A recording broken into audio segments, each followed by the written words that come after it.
The year was 2847, and humanity had grown far beyond the small blue planet where they had first learned to walk. They had spread across 47 star systems along the outer edge of the galaxy, building colonies on worlds that had never known intelligent life. They called themselves the Terran Confederacy, and they answered to no one but themselves. Admiral Catherine Monroe stood on the bridge of her flagship, the TCS Valiant, watching the stars drift past the observation windows. She was 53 years old, with gray streaks in her dark hair and lines around her eyes that spoke of decades spent in service.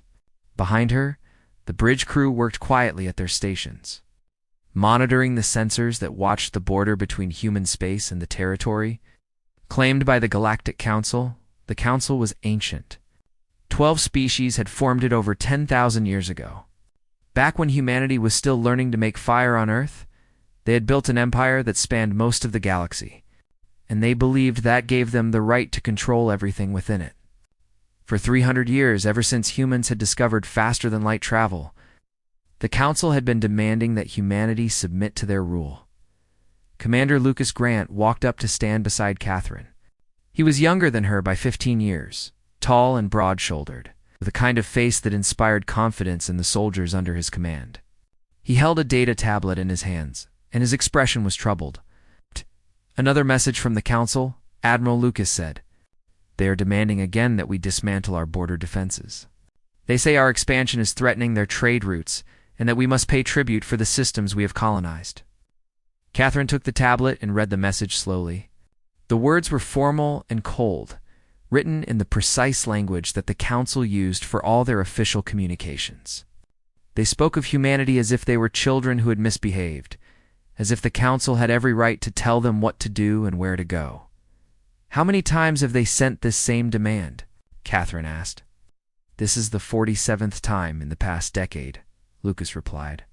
"Each time we refuse, they send another message with slightly stronger language. But this one is different. They are setting a deadline. They say if we do not comply within 30 standard days, they will take action to enforce their will." Catherine handed the tablet back to Lucas and turned to look out at the stars again. Somewhere out there, beyond the sensor range of her fleet, the Council was gathering their ships and planning their response to humanity's continued defiance. She had known this day would come eventually. Everyone in Terran Command had known it. "Send a reply," Catherine said, her voice calm and steady. "Tell them that Terran Command has reviewed their demands carefully. Our answer remains the same as it has always been. Our borders are sovereign territory. We will not cross into their space, and they shall not cross into ours. Any attempt to violate our borders will be considered an act of war and will be met with all the force we can bring to bear." Lucas nodded and began to type the response into his tablet. "They will not like this answer," he said. "They have never liked any of our answers," Catherine replied, "but they will learn to respect them." On the other side of the galaxy, in the great council chamber on the world called the Sara Prime, High Arbiter Vorath received the human response with a mixture of anger and disbelief. He was a Kalani, one of the founding species of the council, and he had never in his long life encountered a species so stubbornly defiant. The Kalani were tall and thin, with pale blue skin and large dark eyes that could see in almost complete darkness. They had been among the first species to achieve space travel, and they had always considered themselves the natural leaders of galactic civilization. The idea that a young species like humanity could refuse their authority was an insult that Vorath could not tolerate. "They dare to threaten us," Vorath said, his voice echoing through the empty chamber. "These creatures who have barely left their birth world, these primitives who had discovered space travel only 3 centuries ago, they dare to tell the Galactic Council where we may and may not go." "His aide?" A younger Kalani named Sirith stood nearby with his head bowed in respect. "Perhaps we should consider a diplomatic solution, High Arbiter. The humans have proven to be capable fighters. The reports from our observation probes suggest that their technology, while crude, is effective." Vorath turned to stare at his aide with cold fury in his eyes. "You suggest that we negotiate with them? That we treat them as equals? They are nothing. They are insects who have somehow learned to build starships. We do not negotiate with insects. We crush them." Sirith bowed lower and said nothing more. He had learned long ago that arguing with Vorith was pointless once the High Arbiter had made up his mind. Vorith walked to the center of the chamber, where a holographic display showed the current borders of Council space and the small cluster of systems that humanity called home. It was such a tiny portion of the galaxy, barely visible against the vast expanse of Council territory. And yet these humans acted as if they owned the universe. "Contact Fleet Commander Zithos of the Virati Vorath ordered. Tell him to assemble the 3rd Expeditionary Fleet and move to the human border. It is time these Terrans learned their place in the galactic order. It is time they understood that the Council's word is law, and those who defy us will suffer the consequences."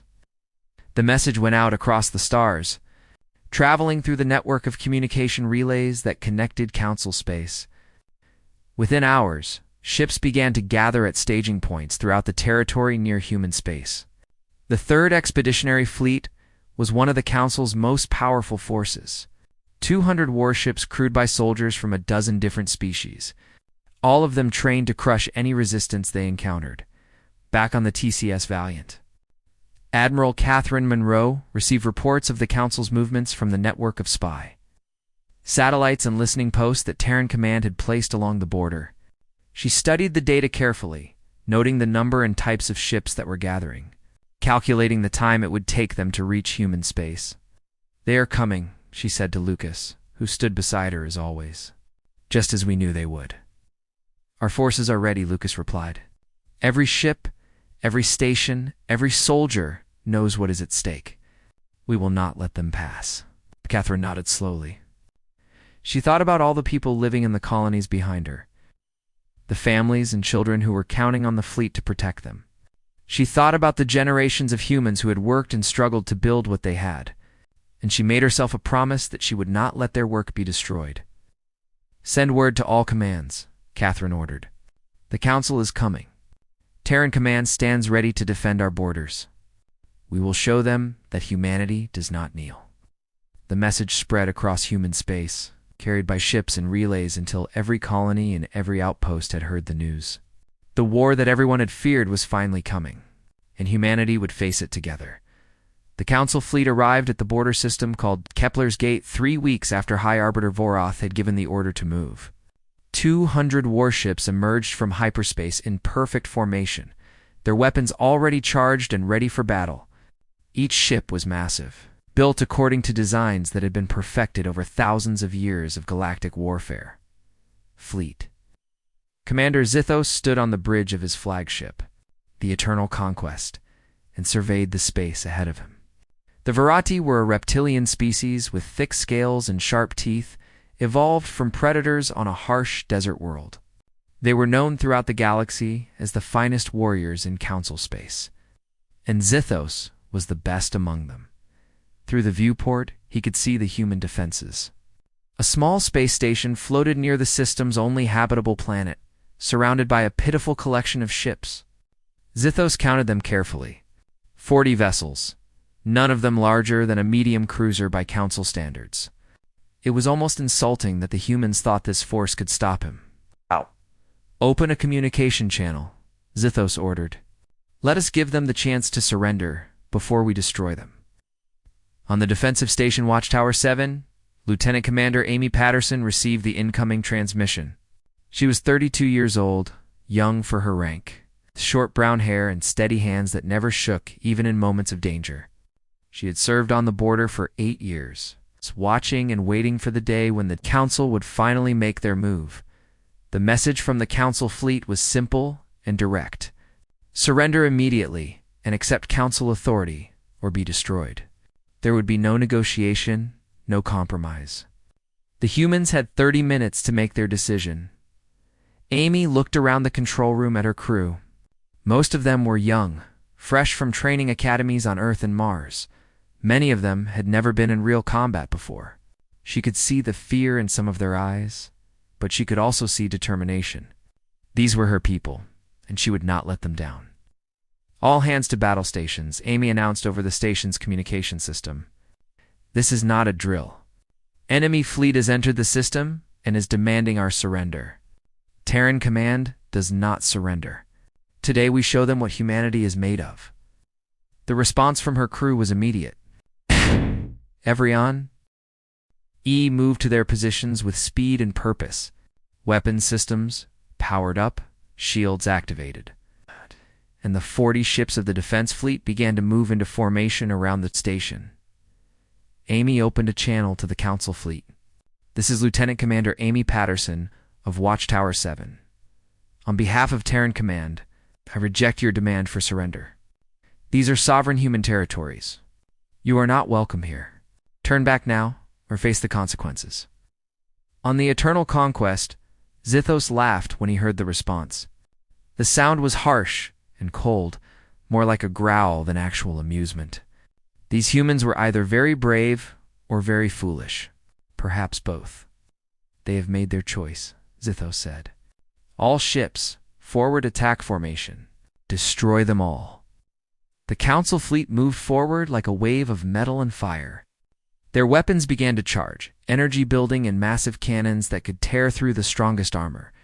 They expected the human ships to scatter or flee, show the fear that all lesser species showed when faced with Council might. But the humans did not scatter. They did not flee. Instead, 40 human ships launched forward in a coordinated strike that caught the Council fleet completely off guard. They did not fly in the formal attack patterns that civilized species used in warfare. They moved like predators, fast and unpredictable, striking from angles that the Council tactical computers had not anticipated. The first wave of human missiles hit the forward scout ships before they could raise their shields fully. 3 Council vessels lost their engines in the opening seconds of the battle. 2 more had their weapons arrays destroyed by precision strikes that seemed to know exactly where to hit. Zithos watched the battle unfold with growing disbelief. These humans were not fighting the way wars were supposed to be fought. There were no ritual challenges, no formal declarations of combat, no pause to allow both sides to prepare. They simply attacked with everything they had, aiming for maximum damage with minimum waste. They fight without honor, one of his officers said. They fight to win, Zithos replied grimly. Adjust our formation. Bring the heavy cruisers to the front. We will crush them with superior firepower. The battle raged for 6 hours. The human ships darted between the massive Council warships like small animals attacking a herd of giants. They could not match the Council's firepower directly, so they did not try. Instead, they targeted engines and weapons systems, crippling ships rather than destroying them. Creating chaos in the enemy formation, Amy Patterson coordinated the defense from Watchtower 7, tracking every ship on both sides, directing her forces where they were needed most. Her voice never wavered, even when she watched human ships explode on her sensors. Even when the casualty reports began to come in, the Council lost 87 ships that day. Some were destroyed outright, but most were disabled, left drifting in space with damaged systems and wounded crews. The human losses were smaller in number, but larger in proportion. 12 ships gone, over 2,000 lives lost. But they had held the line when the Council fleet finally retreated. Jumping back to hyperspace with their surviving vessels, a strange silence fell over the system. Amy sat back in her chair and allowed herself to breathe for what felt like the first time in hours. Her hands were shaking now, the adrenaline finally wearing off. Admiral Catherine Monroe arrived the next day with reinforcements. She walked through the damaged corridors of Watchtower 7, stopping to speak with every wounded soldier she passed. She listened to their stories, learned their names, thanked them for their service. When she reached the control room where Amy was still directing repair operations, Catherine paused and studied the young officer carefully. Then she removed a medal from her own uniform, a silver star that she had earned in a border skirmish decades ago, and pinned it to Amy's chest. You gave them something to think about, Catherine said quietly. You showed them that we will not break easily. But you should know that this is only the beginning. They will come back with more ships and more determination. The Council does not accept defeat. Amy nodded, her tired eyes meeting the Admiral's gaze. Then we will be ready for them, she said. However many times they come, we will be ready. Catherine smiled, a rare expression on her weathered face. I believe you will be, she said. Humanity always finds a way. The Great Council chamber on the Sarah Prime had not seen such chaos in over 1,000 years. Representatives from all 12 elder species stood at their designated platforms, shouting accusations at one another while holographic displays showed the wreckage of the Third Expeditionary Fleet drifting in the darkness of space. High Arbiter stood at the center of the chamber, his pale blue skin flushed with anger and shame. The defeat at Kepler's gate was his responsibility. He had assured the Council that the humans would fall quickly, that their defiance would crumble at the first sign of real force. He had been wrong, and everyone in the chamber knew it. "Silence!" Voreth shouted, his voice amplified by the chamber's acoustic systems until it echoed from every wall. "We must present a united front against this threat. Fighting among ourselves serves only the enemy." The shouting gradually died down, though the tension in the room remained thick enough to cut with a blade. Ambassador Lyris of the Synthera floated forward to speak. The Synthera were unlike any other species in the Council. They were beings of living crystal, their bodies formed from minerals that had somehow developed consciousness over millions of years. When Lyris spoke, her voice sounded like wind chimes in a gentle breeze. "Perhaps we should reconsider our approach to the human question," Lyris said. "They have proven themselves capable defenders of their territory. They fight with skill and determination that we did not expect. Perhaps negotiation would serve our interests better than continued warfare." Voreth turned to face the Synthera ambassador with barely controlled fury. "Negotiation? With primitives who have been traveling among the stars for barely 4 centuries? We have ruled this galaxy for 10,000 years. We do not negotiate with children who refuse to accept their place. And yet these children have just destroyed 1/3 of our expeditionary fleet," said Ambassador Kreth of the Morvani, a species of insectoid beings who were known for their cold logic. "The cost of this war will be measured not just in ships, but in resources, in time, in the stability of our alliance. Is crushing these humans worth that price?" The debate continued for 3 full days. Representatives argued for war and for peace, for total destruction and for careful diplomacy. Old grudges between council species rose to the surface. Arguments that had been buried for centuries suddenly becoming relevant again. In the end, the war faction prevailed. Voreth had built too many alliances, made too many promises to too many powerful groups. The council voted to assemble the Grand Armada, a fleet of over 2,000 vessels drawn from all member species. It would be the largest military force ever gathered in galactic history, and its purpose was simple: to crush the human resistance so completely that no species would ever dare to defy the council. Again, Ambassador Lyris returned to her platform after the vote with something that might have been sadness showing in the patterns of light that played across her crystalline body. She had lived for over 8,000 years, and she had seen the council make mistakes before. She feared this would be one of the worst. Meanwhile, across the vast emptiness of space, the news of the council's decision reached the human capital world of Columbia. The planet had been terraformed 2 centuries ago, transformed from a barren rock into a green and living world that served as the administrative center of the Terran Confederacy in the Great Hall of the Confederate Senate. President Daniel Harper stood before the assembled representatives of all 47 human systems.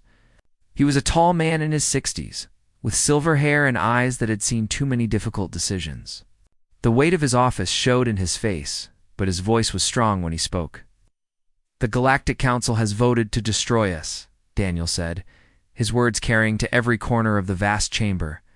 "They are assembling the largest fleet in galactic history.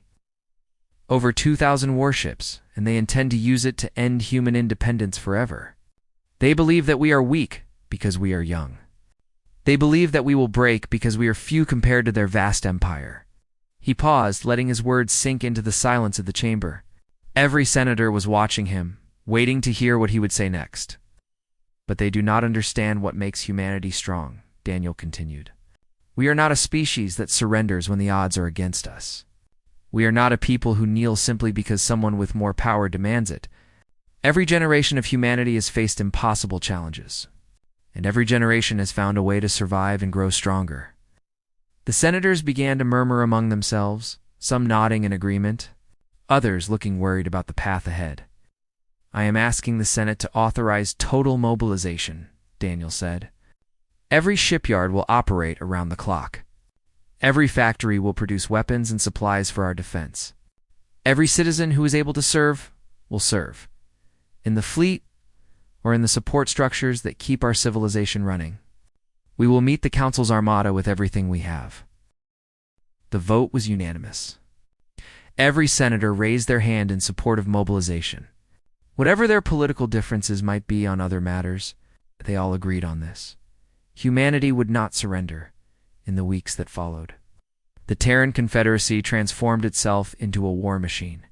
Ships that had been under construction were completed ahead of schedule. New vessels were laid down in shipyards that had previously built only civilian transports. Citizens volunteered by the millions, filling the ranks of the military and the support services. Admiral Catherine Monroe was placed in command of the defense of Earth itself. She gathered her staff aboard the TCS Valiant and began planning for the battle that everyone knew was coming. The strategy was simple because there was no other option. They would make their stand at Sol, at humanity's home system. And they would fight until they won or until there was nothing left to fight with. "We cannot match them ship for ship," Catherine told her officers during one of their planning sessions. "We will be outnumbered by more than 5-1. But we have advantages they do not expect. We know this space better than they do. We fight for our homes and our families, while they fight for pride and politics. And we have something else that they have never faced before." Lucas Grant looked up from the tactical display. "What is that, Admiral?" Catherine smiled grimly. "We have nothing to lose. A cornered enemy is the most dangerous enemy. The Council thinks they are coming to crush an inferior species. They are going to learn that humans do not go quietly into the night. Across human space, people prepared for what might be the final battle of their civilization. They said goodbye to loved ones, made peace with their gods, and readied themselves for whatever was to come. Fear was present in every heart, but so was determination. They would not surrender. They would not kneel. Whatever happened, they would face it as humans had always faced their darkest hours."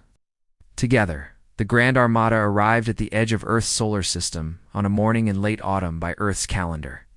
Over 2,000 warships emerged from hyperspace in waves, their formations stretching across millions of kilometers of space. It was the largest fleet ever assembled in the history of the galaxy, and its purpose was the complete destruction of human resistance. High Arbiter Vareth himself had come to witness the end of humanity. He stood on the bridge of the Eternal Judgment, the massive flagship of the combined Council forces, watching as his armada took shape around him. This time there would be no mistakes. This time the humans would learn the true cost of defying the Galactic Council. Admiral Catherine Monroe watched the enemy fleet arrive from the bridge of the TCS Valiant. Around her, the human defense force waited in silence. 300 ships, plus the orbital defense platforms that surrounded Earth, Mars, and the major stations throughout the system. It was everything humanity had been able to gather, and it was barely a fraction of the enemy's strength. "This is Admiral Monroe," Catherine broadcast on an open channel that reached every vessel in her fleet. "Today we fight for everything that matters, for our homes, for our families, for the future of every human being who will ever live. The Council thinks they can take what is ours. They think that because they are many and we are few, we will break and run. Let us show them how wrong they are." She paused, looking out at the distant lights of the enemy fleet. "Some of us will not survive this day. I will not pretend otherwise. But those who fall will be remembered forever as the heroes who stood against tyranny when the odds seemed impossible. Those who survive will carry their memory into whatever future we build together. Either way, we fight. For Earth, for humanity. For freedom." The response from her fleet was immediate. Ships began to move into their assigned positions, weapon systems powering up, shields activating. There was no panic, no hesitation. Every crew member knew what was at stake and had made their peace with whatever was to come. The battle began at dawn. Earth time, though the concept of dawn meant nothing in the emptiness of space. The Council fleet advanced in perfect formation. their heavy warships leading the way while lighter vessels protected their flanks. They expected the humans to retreat, to fall back toward Earth, and make their last stand there instead. Catherine ordered her fastest ships forward in a coordinated strike against the enemy's outer formations. Human vessels darted between the massive Council warships, launching missiles and energy weapons at close range before spinning away to avoid return fire. The same tactics that had worked at Kepler's Gate began to show their effectiveness once more. Commander Lucas Grant led a squadron of fast attack craft directly into the heart of the enemy fleet.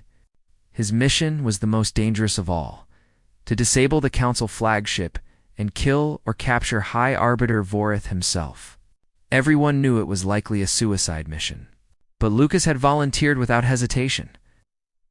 "You were outnumbered 50-1, Catherine warned over the communication channel as his squadron plunged deeper into the enemy formation. "Then it is almost a fair fight," Lucas replied, and even across the static of battle communications, Catherine could hear the grim smile in his voice. His squadron fought through wave after wave of Council defenders. Ships fell around him, crews dying in fire and vacuum, but the survivors pressed on. They had a target, and nothing would stop them from reaching it. Lucas's ship was hit twice during the approach, once in the engine section and once along the port side. Warning lights flashed across his control panel, and the smell of burning electronics filled the cockpit. But the ship held together, barely long enough for him to get within weapons range of the Eternal Judgment. "For humanity," Lucas said quietly. His finger pressing the firing control, the torpedo launched perfectly. Streaking toward the flagship's primary weapons array, Council point defense systems tried to intercept it. But Lucas had timed his attack to coincide with a coordinated assault from 3 other surviving ships in his squadron. The defenses were overwhelmed, and the torpedo hit its target.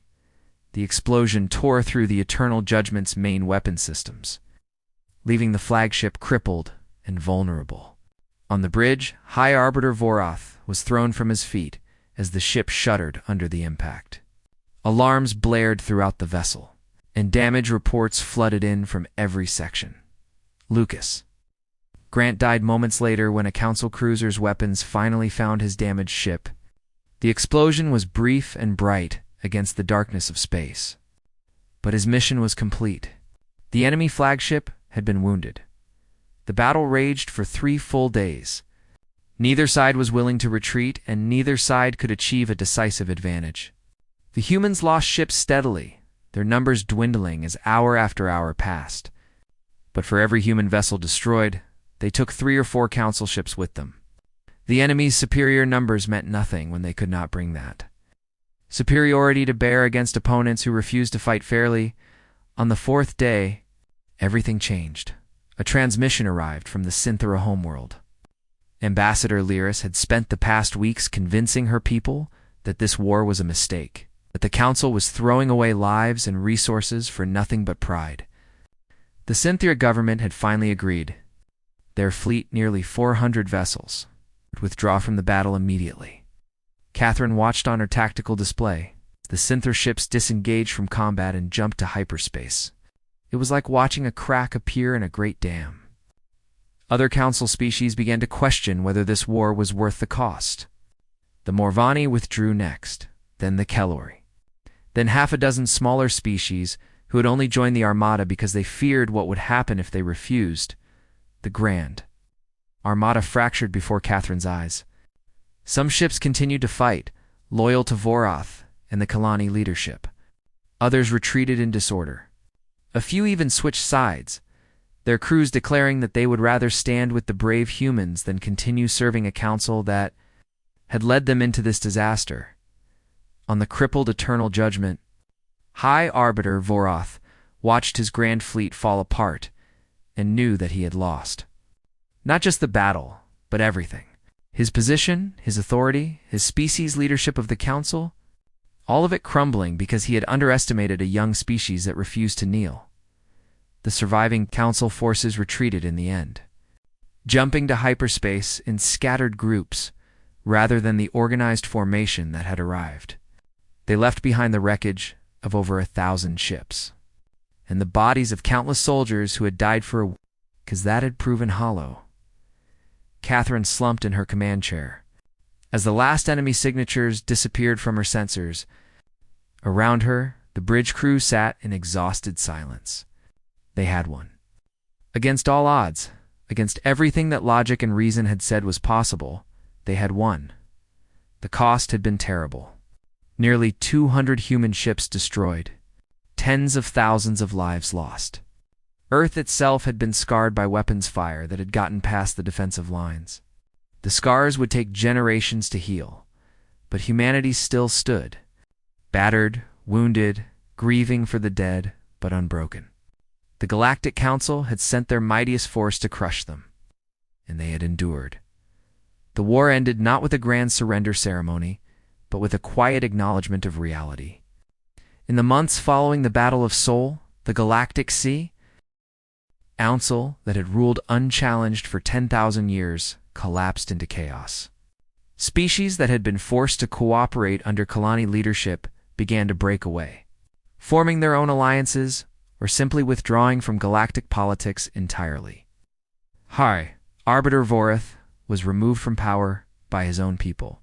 The Kalani had staked everything on crushing the humans, and their failure had cost them the respect of the galaxy. A new government rose on their homeworld, one that spoke of reform and cooperation instead of dominance and control. Vorath himself vanished into obscurity, a broken remnant of the pride that had brought so much destruction. Ambassador Lyris of the Synthera emerged as one of the key figures in the new galactic order. She had been right about the war, and everyone knew it. When the time came to negotiate peace with humanity, she was the natural choice to lead the Council's delegation. The negotiations took place on a neutral station in a system that belonged to neither humans nor Council species. President Daniel Harper represented the Terran Confederacy, his silver hair seeming even whiter after the stress of the war. Admiral Catherine Monroe stood beside him, her uniform bearing the marks of the battle she had commanded. Lyris floated across from them, her crystalline body catching the light in patterns that seemed almost like written language. "We have come to recognize what should have been obvious from the beginning," she said, her voice carrying the weight of centuries. "Humanity is not a child species to be controlled. You are equals in this galaxy, with all the rights and responsibilities that implies." Daniel nodded slowly. "We never wanted war," he said. "We only wanted to live in peace, to explore and grow without interference. The Council forced us to fight. Council was wrong," Lyris replied simply, "and the Council, as it existed, no longer exists. What rises from its ashes remains to be seen. But whatever comes, humanity will have a place in it as partners, not subjects." The Treaty of Kepler's Gate was signed 1 month later. It formally recognized Terran sovereignty over all systems currently occupied by humans, plus a generous buffer zone that would prevent future border conflicts. It established diplomatic relations between humanity and those Council species willing to engage in good faith. It created frameworks for trade, for cultural exchange, for cooperation on matters of mutual interest. It was not a perfect peace. Nothing ever is. There were still species in the galaxy who resented humanity's rise, who blamed them for the destruction of the old order. There would be tensions and conflicts in the years ahead. Small wars and diplomatic crises that would test the new, relationships being built. But it was a beginning. Admiral Catherine Monroe retired from active service. 2 years after the war ended, she was tired, not just in body, but in spirit. Worn down by decades of command and the weight of all the lives that had been lost under her orders, she accepted a position as an instructor at the Naval Academy on Mars, where she could pass on what she had learned to the next generation of officers. On her last day of command, she stood on the bridge of the TCS Valiant one final time.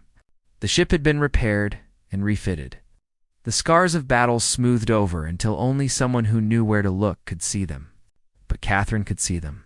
She remembered every hit the ship had taken, every close call, every moment when she had thought they might not survive. Lucas Grant's picture hung in her quarters, along with the pictures of everyone else from her original command staff who had not survived the war. She looked at them every night before she slept, and every morning when she woke, she would carry their memories until her own death. And she hoped that somehow they knew how much their sacrifice had meant. On the anniversary of the Battle of Sol, a memorial was dedicated on Earth's moon. It was a simple structure, a wall of polished black stone that reflected the stars above. On its surface were carved the names of every human who had died defending their home. There were so many names that they seemed to blur together, becoming not individuals, but a testament to collective sacrifice. At the center of the memorial, a single inscription was carved in letters large enough to be read from space. They came to conquer us. They found us unwilling to. Kneel, the stars are wide. Enough for all who respect the boundaries of others, but those who would take what is ours shall find us ready, Captain. Amy Patterson attended the dedication ceremony. She had been promoted twice since the war. Her bravery at Kepler's Gate and her leadership during the defense of Sol, earning her recognition from the highest levels of command. Now she had her own ship, the TCS Remembrance. Named in honor of all those who had fallen, her first mission as captain was a diplomatic voyage to the Synthera homeworld. Humanity was reaching out to its new allies, building the relationships that would define the next era of galactic history. Amy was proud to be part of that effort, to represent her species not as warriors, but as potential friends, as she guided her ship through hyperspace.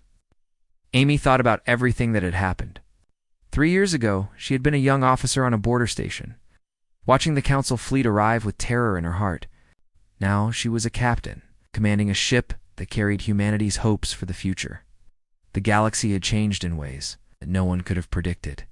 The old order was gone, replaced by something new and uncertain.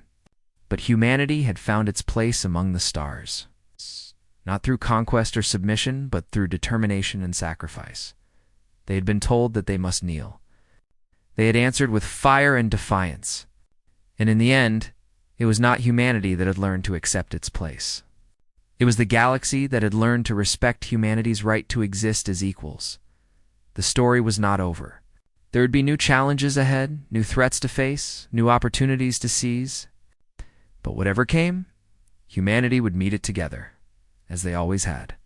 They would remember those who had fallen and honor their sacrifice.